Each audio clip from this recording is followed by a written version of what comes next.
হেই everyone, আজকে আমি বানাতে চলেছি ডাউলের বড়া। তোমরা যারা ডাউলের বড়া বানাতে পারো না তারা অবশ্যই ভিডিওটা দেখবে। আমি এখানে 60টি পেঁয়াজ খুব ভালো করে কিউব আকার করে কেটে নিচ্ছি।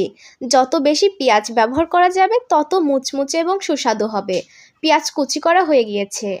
যখন আমি ডাউল বাটি তখন আমি মরিচগুলো বেটে দিয়েছি। তোমরা যদি চাও তবে মরিচও কুচি করে দিয়ে দিতে পারো, কোনো সমস্যা নেই।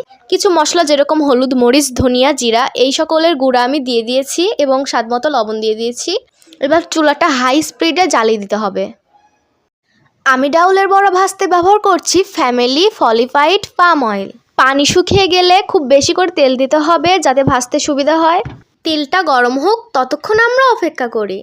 তেল কিন্তু গরম হওয়ার পরে তারপরে শেপ করে দিতে হবে, নয়তো লেগে যেতে পারে তাওয়ার সঙ্গে। তেল গরম হওয়ার জন্য অপেক্ষা করতে হবে।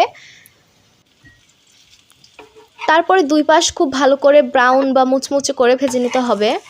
এখানে আমি প্লেটের উপর একটা টিস্যু পেপার ব্যবহার করেছি যাতে যত অপ্রয়োজনীয় তেল আছে তা শুষে নেয়। তৈরি হয়ে গেল আমাদের ডাউলের মচমচে বড়া। বড়াটা কিন্তু অনেক বেশি ক্রিস্পি হয়েছে, একটু টেস্ট করে তোমাদের জানাচ্ছি।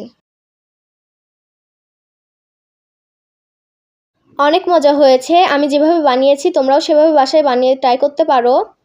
আর বড়াটা যে কতটা মুচমুচে হয়েছে তা তোমাদের দেখাচ্ছি।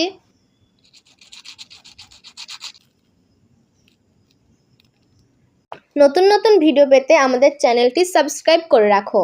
আর যদি ফেসবুক পেজ এবং টিকটক থেকে দেখে থাকো তাহলে অবশ্যই ফলো দিয়ে রাখবে। পরের ভিডিওতে দেখা হচ্ছে। সবাইকে টাটা।